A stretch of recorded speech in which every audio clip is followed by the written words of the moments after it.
We abandon the comfort of our sailing vessel, the Sedna IV, and penetrate far inland on the island of Sumatra, Indonesia. Sumatra is home to an extremely rich and diverse wildlife, with over 200 species of mammals and almost 600 species of birds. Its tropical forests and peatlands are a true global heritage. But the fast economic development based on the exploitation of natural resources today is a disaster for the biodiversity of the island. Located in Southeast Asia, Sumatra is the 6th largest island in the world. The majority of its lush primary forests have been razed in recent decades, giving way to monoculture trees used for paper and palm oil.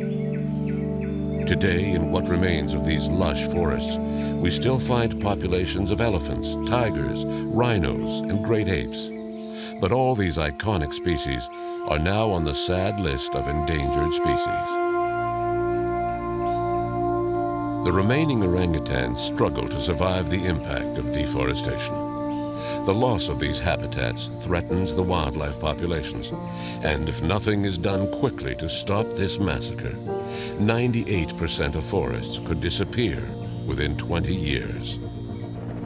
For economic reasons, the majority of Indonesian land was given in grants to companies that decimate these precious forests to make way for the highly profitable palm cultivation. Palm oil, used in food, cosmetics, and biofuels, the vegetable oil most widely used in the world. The forests in the province of Aceh in the west of the island are one of the last refuges for populations of orangutans in Sumatra. Despite protective measures dating from the old regime, the new local government has granted new concessions to large corporations, razing and burning forests to convert them into monocultures. These practices are often illegal, but the government turns a blind eye. In this country, laws are often flouted, jeopardizing the survival of the last elephants, tigers, rhinos, and orangutans in Sumatra. Biologist Bryson Voirin, a specialist in arboreal mammals, joins our expedition.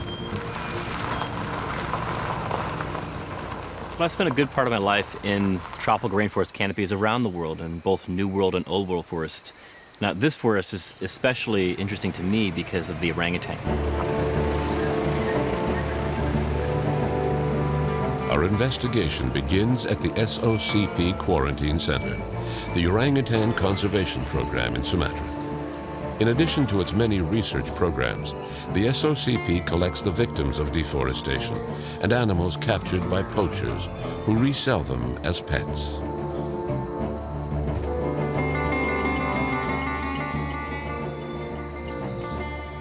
Its director, Dr. Ian Singleton, leads a team of nearly 70 employees. By combining science and education, SOCP hopes to improve the plight of the last orangutans in Sumatra. The best estimates that we have today of orangutan population in Sumatra is around the 6,000, 7,000 mark. Maybe slightly more, maybe slightly less. But the important thing is it's going down. Now, in the last sort of 10 years, it's been going down slowly. And what we're looking at now is a potential situation where it's going to start going down rapidly. You know, we're sitting right now at the cusp of potentially a devastating decline in the extent of forest in Aceh, and also the orangutans and tigers and elephants and rhinos as well. The SOCP is on a mission to save the last populations of wild Sumatran orangutans, a species critically endangered. Here at the quarantine center, the majority of residents were confiscated from their owners, who kept them in captivity, often in inhumane conditions. Upon arrival, the orangutans are examined and treated. The ultimate goal of the SOCP is to release all its residents, but some orangutans will never have that chance. Hey, there you go. On that. Leuser was shot 62 times with an air rifle. We've managed to take 14 pellets out of him, but he's still got 48 inside. And he's got the problem, his biggest problem, he's got 2 in this eye and 1 in this eye, so he's completely blind.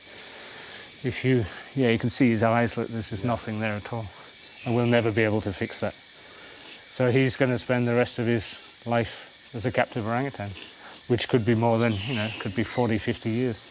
Why would somebody shoot an orangutan 62 times with an air rifle? What you have in these farmland areas, you've got people wandering around there with BB guns, and they'll shoot anything that moves. They shoot squirrels and monkeys, anything that they think is going to eat their crops. And I think that's exactly what's happened with him. They've probably run out of pellets after 62 shots.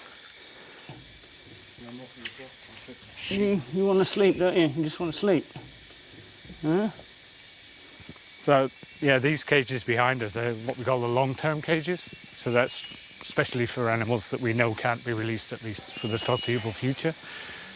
But most of them, the vast majority, after they've done their quarantine down near the clinic, and we've treated them for whatever ailments they might have, then they move up to these big socialization cages up here. And this is the first time they kind of really start to learn how to be a little orangutan once again.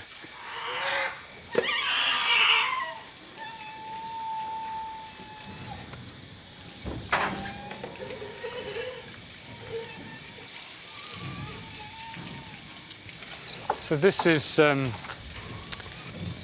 these are the socialization cages. So this is the first time they've met and been introduced to other orangutans, probably since their mother was killed and they were first captured. So this is where, once they're in here, they have to learn all these orangutan behavioral skills, how to defend their food resources and then you find out who the bullies are and who the subordinate ones are and everything else. The aim is to get these groups together where they all know each other and they all know how to interact with each other, and then we always try and get them into groups so that when they do eventually move to the Reintroduction Centre, they're not travelling on their own. They're travelling with orangutans that they already know, and they're arriving there with orangutans they know. And oftentimes, some of the orangutans that are out in the forest there, they also know because they were in here a few months ago or something like that. So they all will be released eventually? Yeah, everybody in here is a release candidate. We're just waiting. This Saturday, we plan to move 6 orangutans from here to Janto to start the release process there, and everybody else is just waiting for their turn. But it's quite a rewarding stage to get to, because these guys have many of them spent years on their own. Some of them have even spent like 10 years chained to a single tree around the neck with a metre of chain. And to finally get them into a place like this where they can really exercise, get to move around, learn all these new skills, it's a really rewarding part of the process.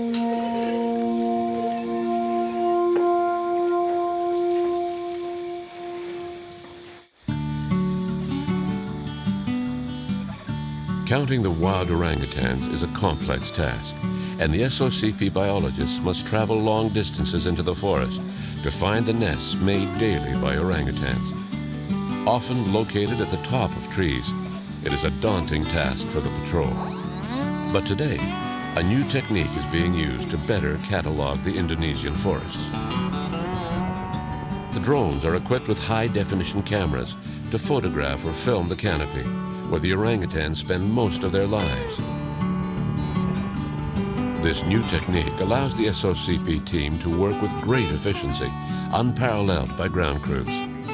Drones can also be credited with gathering compelling evidence in the case of illegal practices. We started using drones as a tool here to try to count orangutan nests, to learn more about their distribution and abundance. In the past, we used to count orangutans by doing ground surveys. So we go into the forest and go in for a week, 2 weeks to go to remote areas and look how many orangutans there are and if there are orangutans. Now we can fly in with a drone for 10 kilometers, look around, are there nests, and come back in an hour. So once you release this, it's going to basically be flying itself. It's on autopilot. It's on autopilot, so we'll do the takeoff manually, and then we'll do a few rounds to see if everything is okay, and then we'll switch to auto, and then it will fly its mission and return, and then we'll manually land the plane again.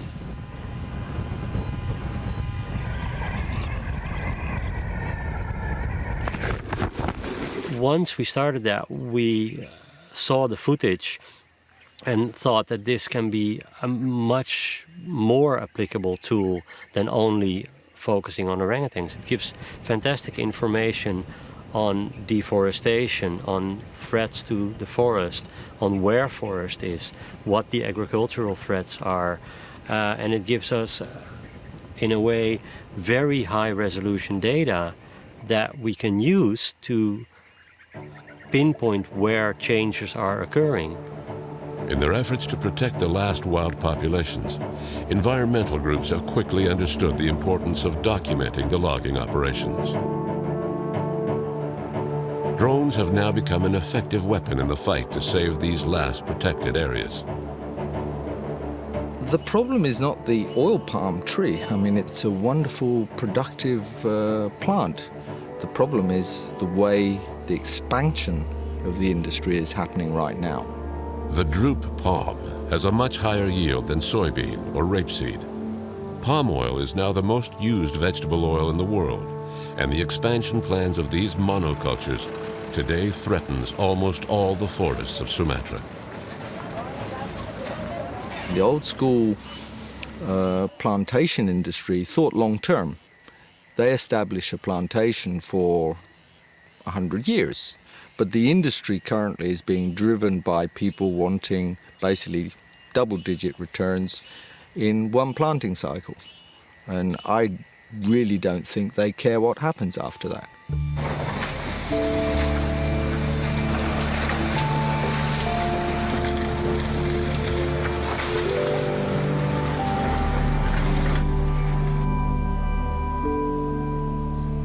The trees are all cleared, everything is scorched, and 99.999% of everything that lived there dies. You can go into these areas and look for a grasshopper or a lizard, and you can't find one. They're not there. Nothing survives this conversion process. When they're chopping down these forests in the first instance, they don't sort of get every tree on day one. So you end up with a few trees here and a few trees there. And sometimes you find there's an orangutan mother up there.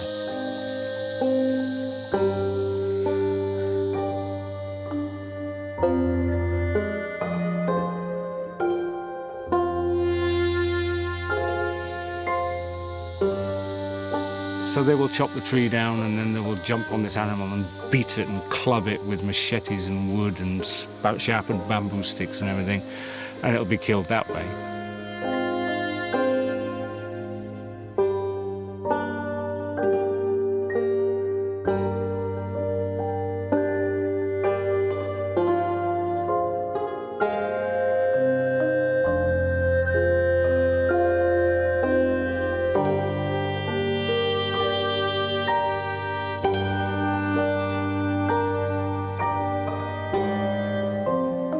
Once again, the SOCP team must intervene. An ailing orangutan has been found in a plantation. The wounds sometimes that we see are just horrific.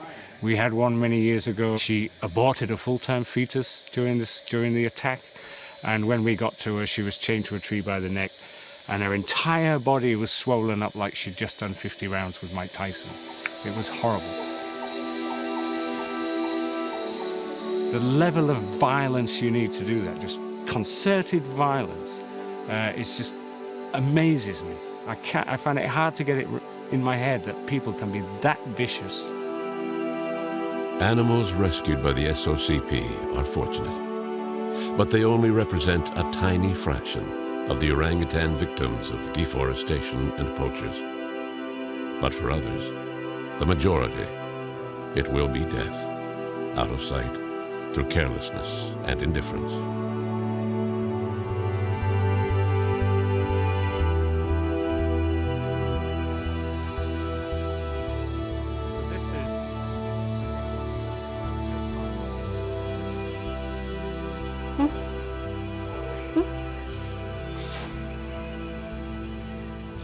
Wow.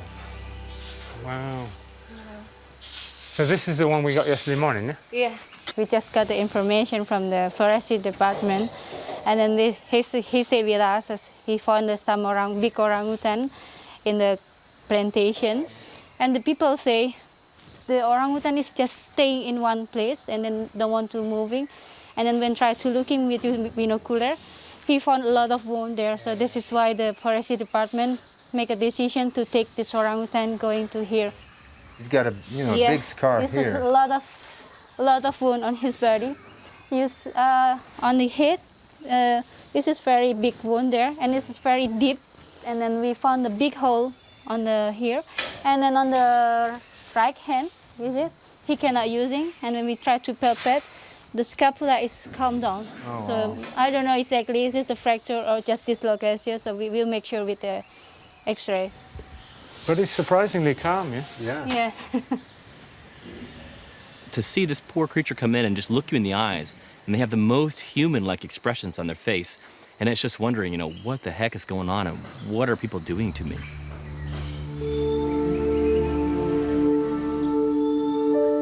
The first step is to anesthetize the animal. He will then be taken to the examination room, where X-rays will assess the severity of his injuries.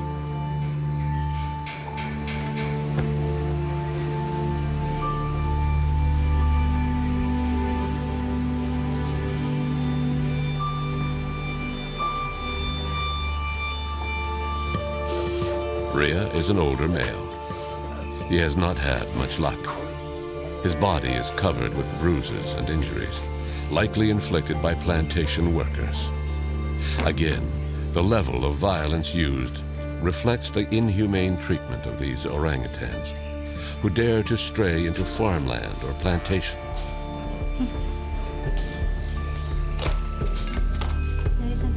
The main concern of the veterinarians are Rhea's internal injuries. A comprehensive examination will determine if surgery is necessary.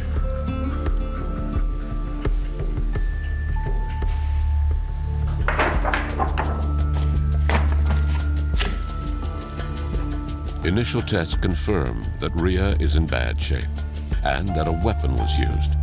The X-rays clearly show the presence of projectiles inside the body of the animal. So, yeah, this is the head and the skull. You can see there's the 1, 2, 3 pellets up there. 3 bullets here. 1, 2, 3. So I think there's around 18. Yeah, but it's kind of weird because they usually focus on the head. They usually shoot him in the face. But these are obviously not too far away from his eyes. If they'd hit him in the eyes, he'd have been blinded. Yeah.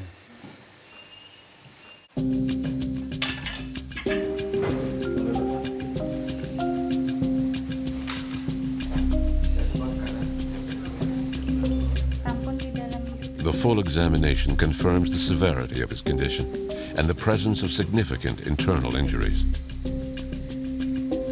The veterinary team will have to perform several operations and then wait and see how the animal reacts. We observed the surgical procedures that lasted several hours. It was very extensive, and I think they're going to have to do more surgery on that animal just to keep it surviving for the time being.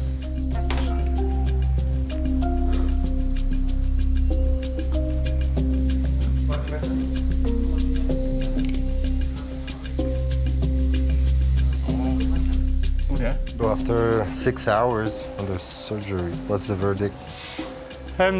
It looks from the X-rays, there's no sign of any sort of bone damage, and so his problem is all these cuts and holes, and especially his right hand is completely shot to pieces. The tendons inside the hand is all rotten. You can actually put a finger almost all the way in, just about every direction, and the tendons seem to be already rotten, so you can pull the ends and make the fingers move. So there's a good chance we may have to amputate that, but we'll review that over the next few days. So if you have to cut his right arm, is there less chance to be released, or? It depends on him, but he's lived in the forest, wild, and as long as he's sensible, missing a hand probably wouldn't be a major problem. We've already released one big male orangutan with an amputated arm here, and it doesn't bother him at all.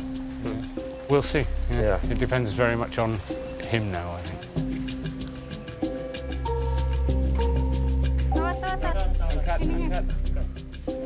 The plight of the orangutan is an eloquent demonstration of the government's inability to protect Sumatran forests and its inhabitants.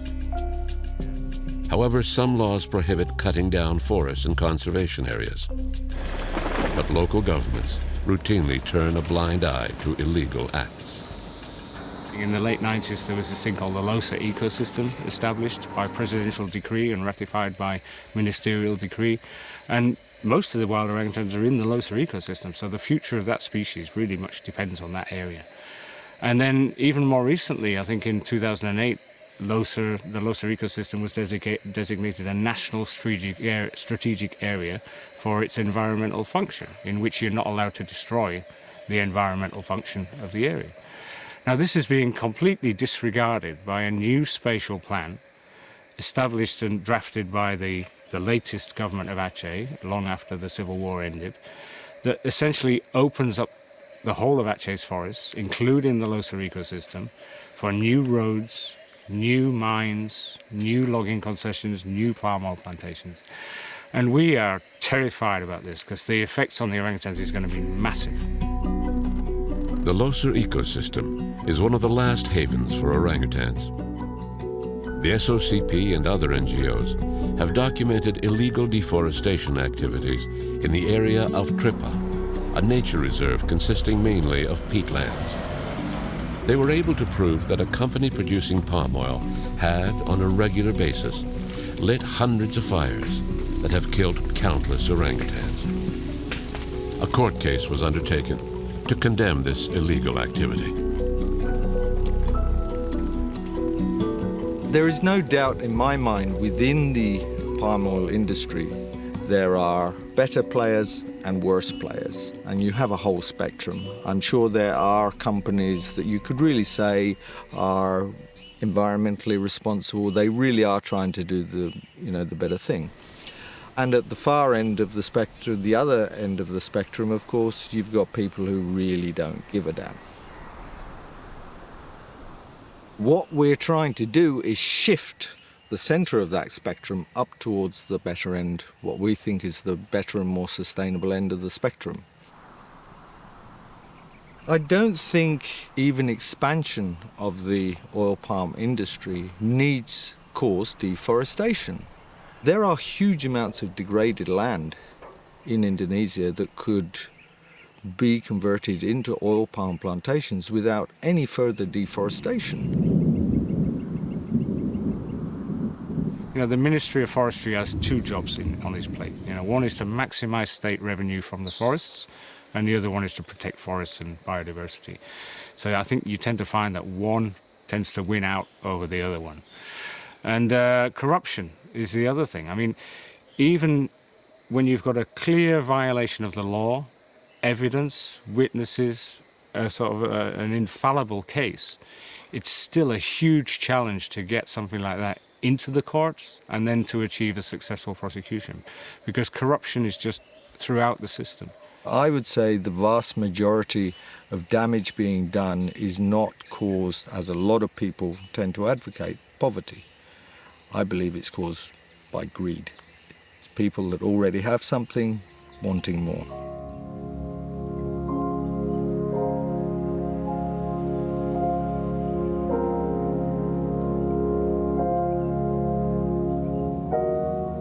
What's most surprising when walking in the plantations is the silence of the forest.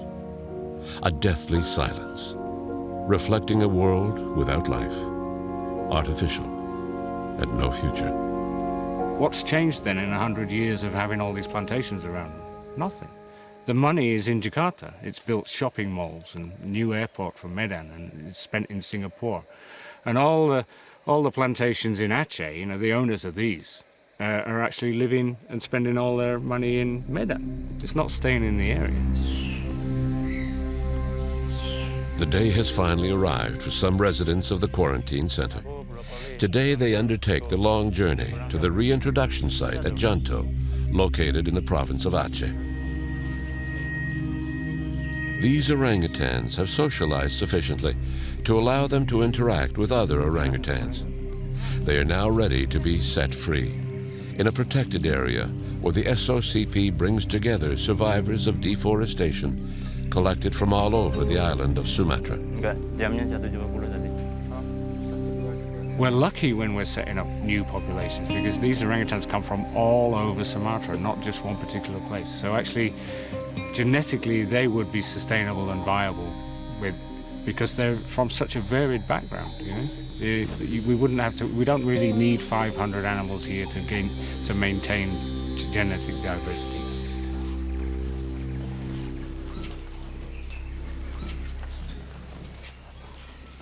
Satu lari ke bawah ya. Pelan-pelan aja, nggak usah buru-buru.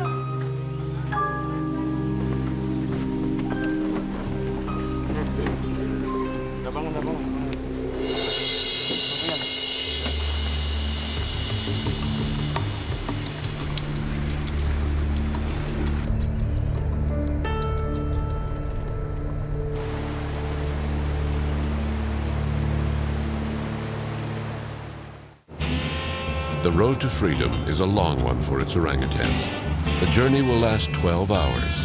In a truck on the road, in 4x4 vehicles on forest roads, or in specially adapted vehicles to navigate the wetlands. Orangutans are always accompanied by veterinarians, thus providing them some comfort during the trip.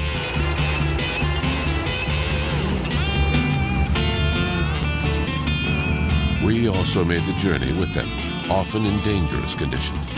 The difficulties in accessing the reintroduction site provide some protection for this fragile territory, mainly made up of peatland.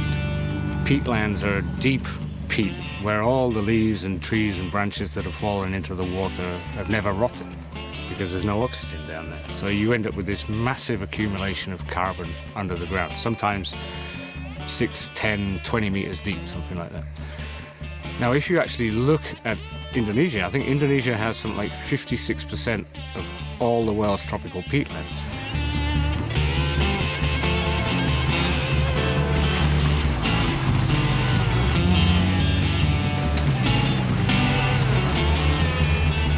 So the amount of carbon considered to be in these peatlands by the experts was something like 4 to 16 times what's in the atmosphere today. So this is a major issue. If you want to reduce emissions of carbon into the atmosphere, if you can stop destruction of Indonesia's rainforest, and especially its peatlands, you take a huge leap in the direction of your goal.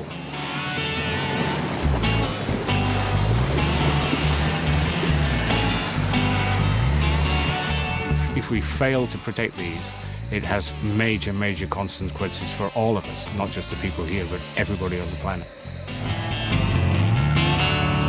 After hours of travel, the orangutans finally arrived at the Reintroduction Center at Janto. They will be examined again and enter the final phase of readaptation before being released in the forest.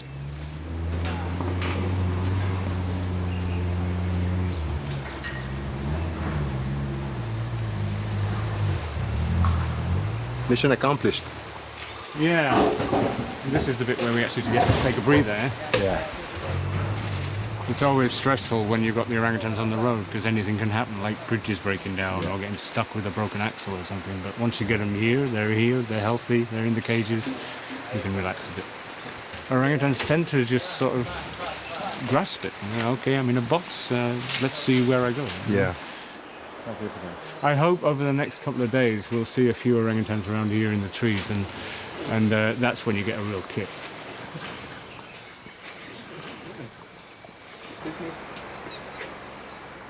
So Muklis is feeding them now, but this is kind of fruit and veg that we normally get from the markets, just top up their diet. But once they get here in the Janto release site, we can start actually collecting fruits and other things from the forest, the stuff that they're going to encounter once they're out.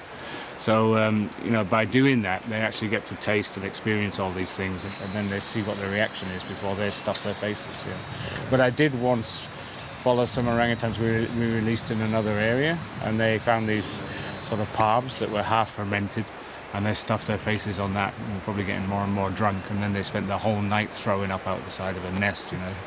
So they've got to learn these things, but at least by just giving them small amounts in the cages, they get to sample these things without eating enough to do themselves any harm. Yeah?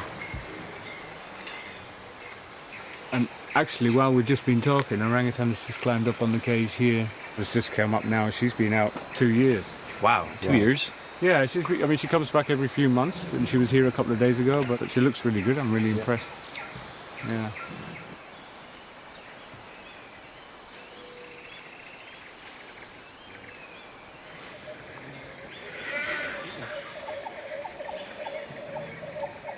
The aim of the project here is not to just have a few orangutans wandering free and happy again after a traumatic life. It's to set up a wild, functioning, viable population of an endangered species. And any tourism or disturbance or human contact undermines that. We want these animals to be behaving and acting just like wild orangutans, which means up in the trees, feeding, interacting with each other, and no interference from humans down on the ground.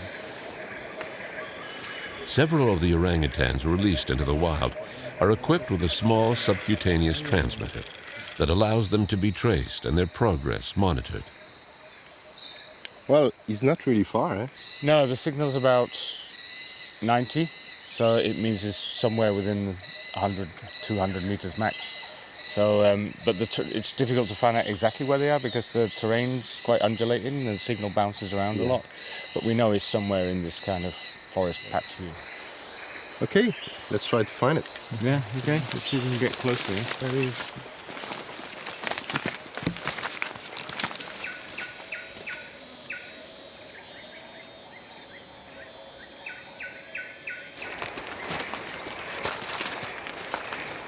Mungkin dekat-dekat sini. Sini or? Ah, there he is. No, up there. Look. Oh, yeah. Through that gap. You see him pretty clear. Yeah. The sort of Yeah. yeah, just feeling, and then you can hear the fruit drop. Yeah. Usually, when you find orangutans in the forest, if you're not using this stuff, it's you find them with your ears, not with your eyes. You just hear this as the fruit drops and hits the leaves and stuff like that. And there's a nest right there. Yeah. Oh yeah. No, yeah, I don't think she's used that one yesterday. It looks like about a week old. It's always nice to see them though, yeah? Because you remember, when you see them like this, and you remember when the first time you met, say, Choti, and it was in somebody's back garden, and skinny and terrified, and maybe with a chain around its neck. And then you see them out here like this in the tree. It makes you realise, it makes you feel that what you're doing is really worthwhile, you're really achieving something. Fantastic. And I always get a kick out of it.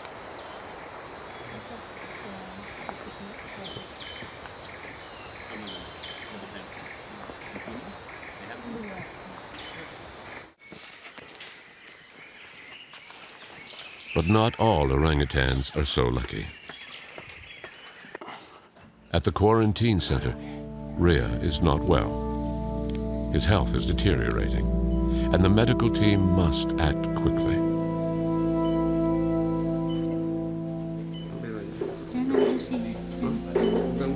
Fotonya lagi ya? Ini udah. Tangan yang sini, bahu.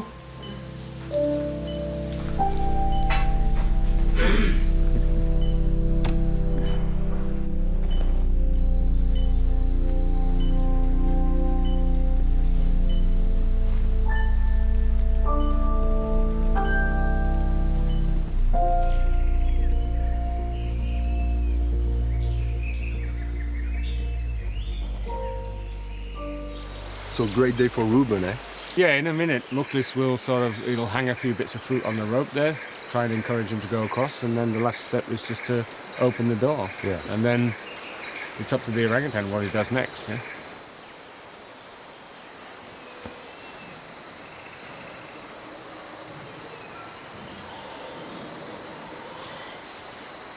This is what it's all about, yeah? I mean, ever since the orangutans first confiscated and in the medical quarantine and patched up and everything else, it's all about this day where the door is finally opened and they have that chance of a second life in the wild, which could be another 40, 50 years or so. Yeah. It's fantastic. The door finally opens for Ruben, an orangutan confiscated from its owners and cared for by Ian's team. It's a great day, a day where liberty could finally triumph.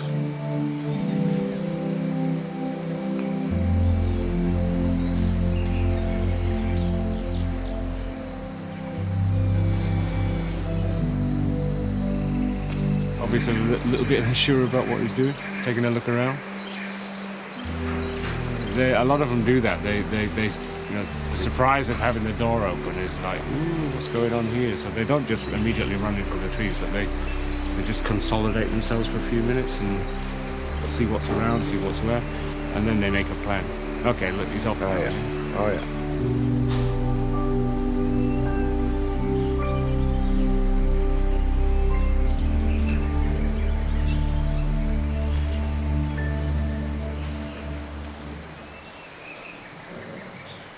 Not very interested in the fruit, more interested in the tree. So we're very much hands-off from the very start. When they come out of the cages, they're not looking for a human contact. They're looking at the trees and seeing other orangutans there, and they're going there, and they're staying there.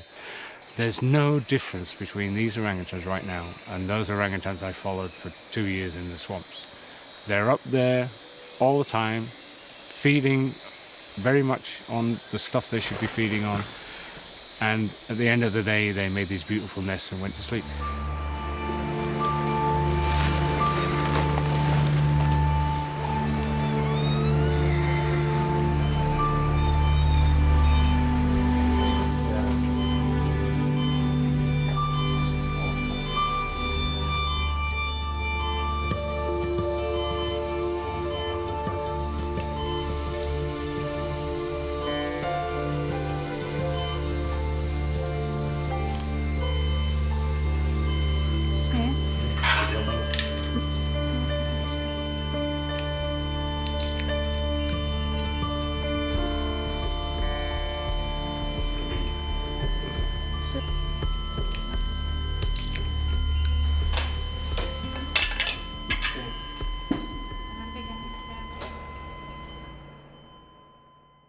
Yenny's sent me a text. We lost the poor guy.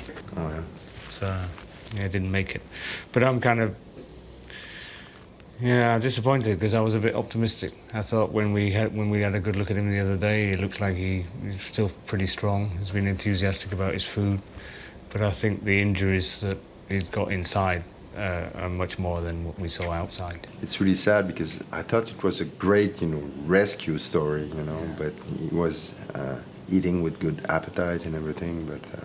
This is another orangutan dead at the hands of humans, farmers, villagers, just crazy people. And when they get an opportunity, they just go nuts. Orangutans get killed almost on a daily basis just for nicking a couple of durian fruits or something like that. It's just bizarre. It's completely out of kilter. Crazy. Sad. But we move on, try and save the other ones.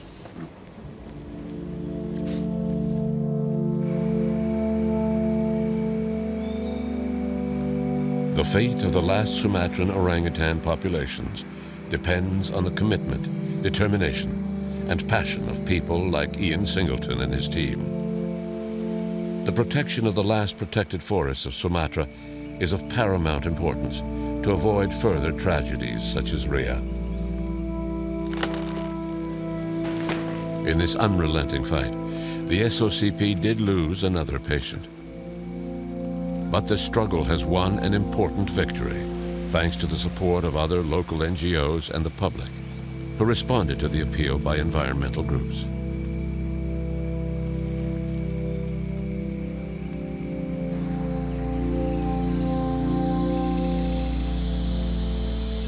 Over the years, I think many NGOs have realized the value of these social networking systems.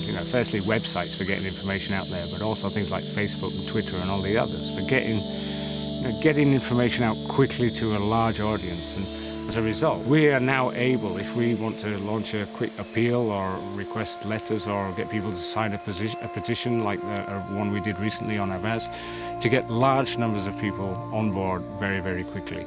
And the Avaz one in particular, we managed to get something, I think, as much as 1.3 million signatories within just a few weeks.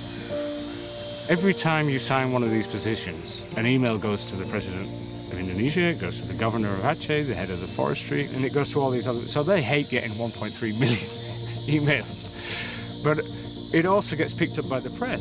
So because of this huge petition, the Guardian, the Independent, the Wall Street Journal, the Sydney Morning Herald, they're all willing to write articles because they know that this is a hot topic. So never underestimate the value of clicking like and share and getting onto these petitions and signing them when a cause really is something close to your heart. In a historic judgment, the producer of the palm oil, P.T. Kalista Alam, was fined $30 million for fires in Tripa, a valuable peatland area in the Leuser ecosystem. This victory is perhaps a consolation prize, however, since a new development plan in the forests in the province of Aceh has been adopted by politicians. Envisioned are more companies, more plantations, and inevitably, more innocent victims.